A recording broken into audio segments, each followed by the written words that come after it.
Hi everybody, Paul here from Hill Country Rings. Today going to do something a little different. Going to be making a pair of stainless steel cufflinks using wood from Notre Dame. So let's go in the shop. So this will be a groomsman's gift for a person who went to Notre Dame. And what we're going to do, I've made cufflinks before, but it's a little different. What I'm going to have to do is take this piece of wood from Notre Dame. This is from the bleachers of Notre Dame. I'm going to cut a piece on the bandsaw and then put it on the lathe and cut it down round so it'll fit into these cufflink blanks. And I just got to measure them, and then we'll basically cut like a little pizza pie of the wood and mount it in there, and then we'll sand it down smooth, nice and flat. Then we'll finish it, polish it, make it look really pretty. So it'll basically be a cufflink with the wood right here on the outside.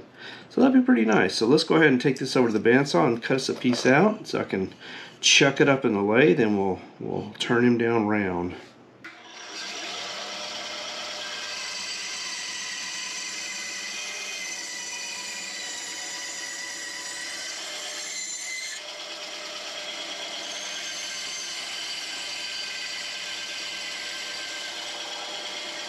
These are 18mm cufflinks, so about 18.02 is what I'm getting here. So I'm going to go ahead and turn this wood. I'll chuck him up on the lathe and we'll rough him in and then turn him down to 18mm to basically a round. Let me go right there. Alright, let's do that. I just chuck him up.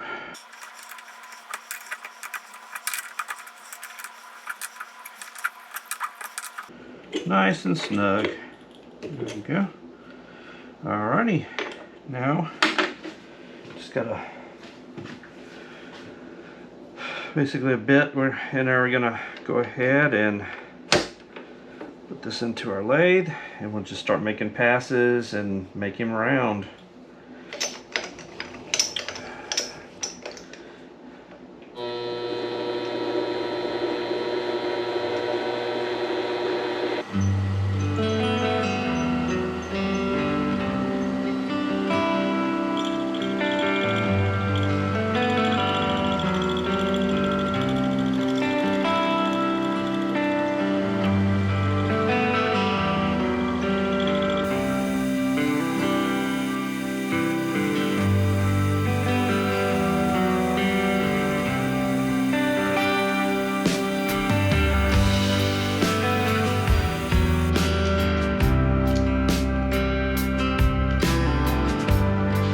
We're at 26mm, so we still got a ways to go.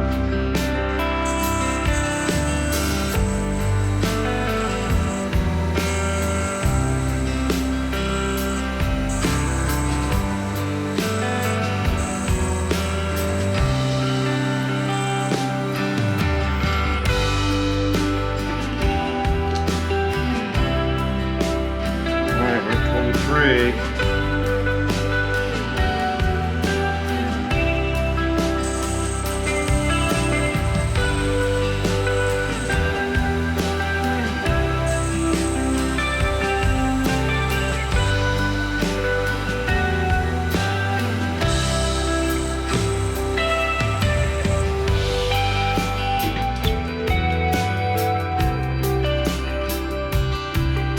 Alright, we're at 21.30. Got a 3.3mm left, so I'm going to go down about 1mm. Let me check.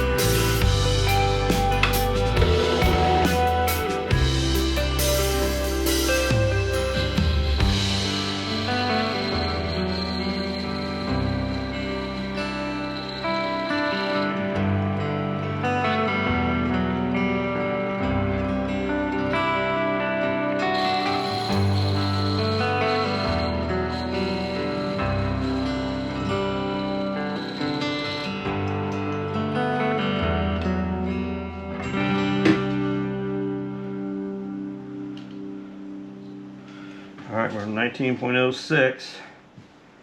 Let's go down another half a millimeter, which will be 1 millimeter overall. Funny how that works.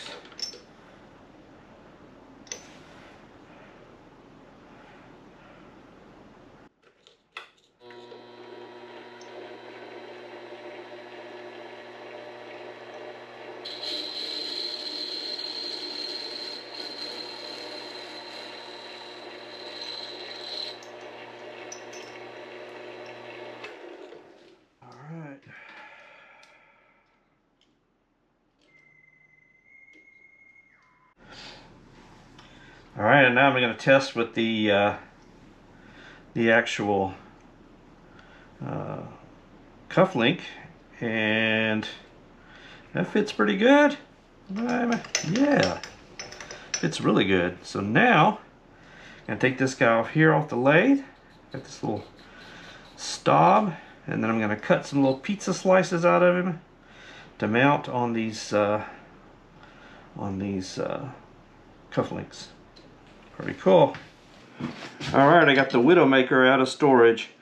If there's one tool in my shop I'm scared of, it's this one, because it loves to cut people's fingers off. So let's go ahead and cut like a little pizza pie, little piece off of each of this guy, like 2 little slices, so we can put like that.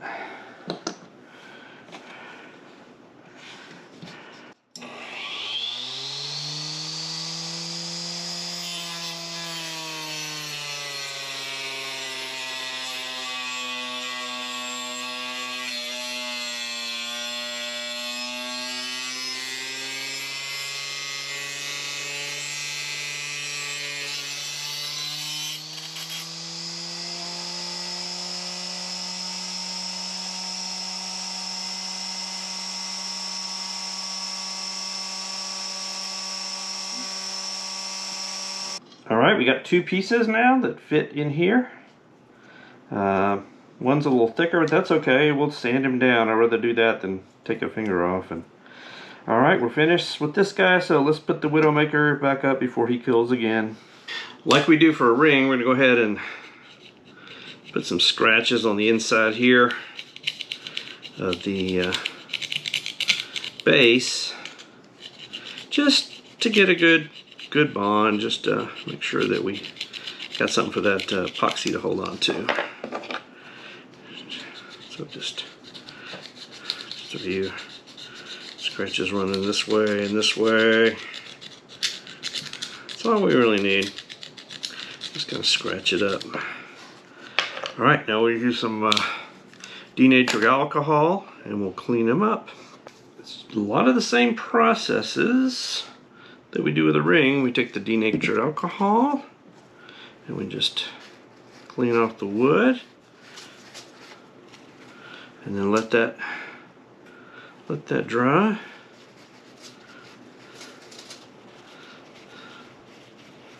Then we clean off the cores here, or the cufflink bases, I guess you call them. I'm not sure if we call them bases or cores or what, but we go and clean them off. Just make sure that there's no smooch, any kind of oil or dirt or anything like that in there. Get a nice clean surface for bonding. So we get this guy too. And now we mix up some 2-part epoxy. So we got our 2-part epoxy. And we put a little, and this is the same stuff we use for rings. So just boop, a little boop out there. A little boop of the hardener, the same amount. Now just mix that up with the patented jeweler's tool that we always use. $29.95 on the website each, plus shipping and handling. Alright, so go ahead and do that. I'm going to put a little bit on each of these these wood guys right here. Just a little bit on him and a little bit on him so that they get some good bond in there. Let that soak in. It's not all the way to the edge all the way around, but that's okay because it's going to kind of smoosh around. They'll be all right. And then we do our cores here.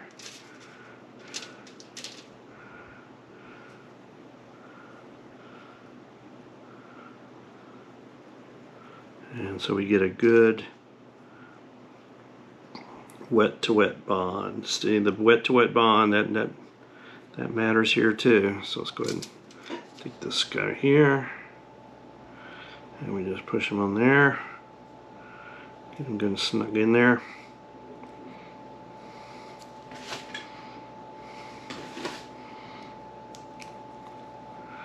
A little twist. Yeah, he's kind of sticking out. That's okay. That is fine. It's because we're going to sand him all down. That's one. I'll do this other guy here. And we just put a good layer of the two-part epoxy on here.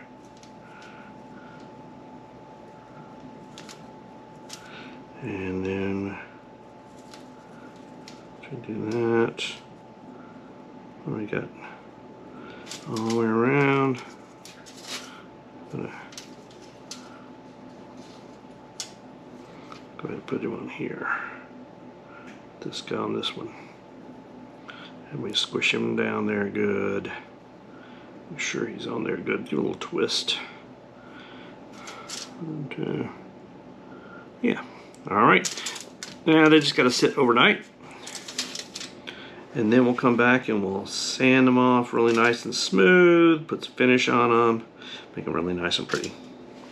It's next day, and the two-part epoxy's all nice and cured.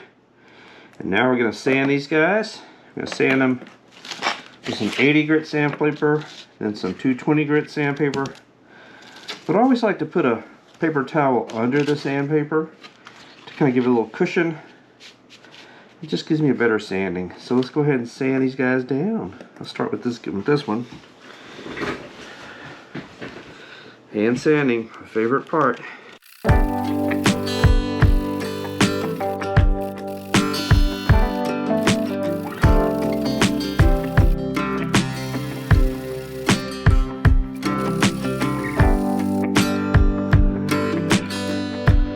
Looking good. Looking really good. Alright, do the other one. He's bigger. Take one.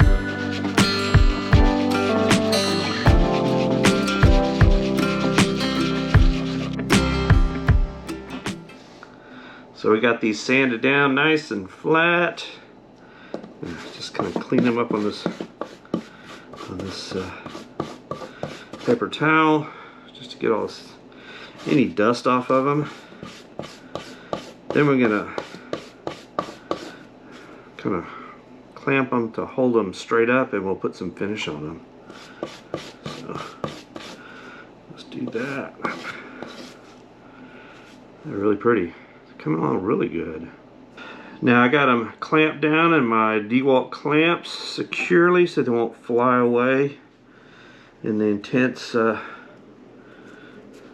Actually, there's no intense. I just clamped them like that to keep them, make them stand up straight, so I can put a little finish on them. And I'm just using some little strips of shop towel. And I'm just going to put a couple of drops of finish and kind of smooth it out with the shop towel. Let it go all the way around the edges, and then we'll let that dry to get a good, nice, clean finish on him.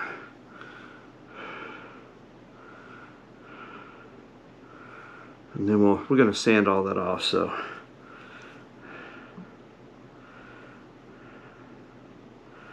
yeah, we'll polish him up after we sand it down, polish him up.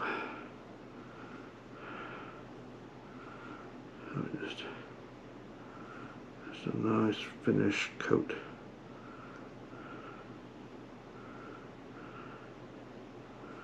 All the way to the edges. That's the most important thing. Make sure we get it all the way to the edges. Alrighty, well now we just let that dry. We got several coats on there, so let's go ahead and do just a real quick hit with 320 and the 800. So we'll just kind of a real quick hit, just to smooth off any bumps.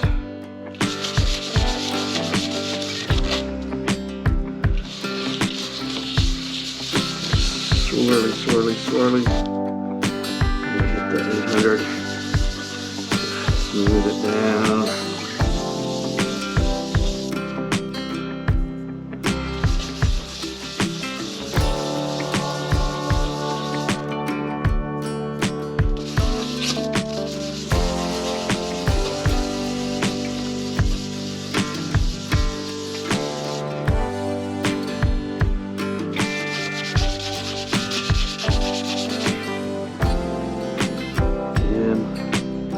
Take it over to the buffer.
Well, here is that piece of the Notre wood. This is from the benches that were removed during I guess a refit or an upgrade.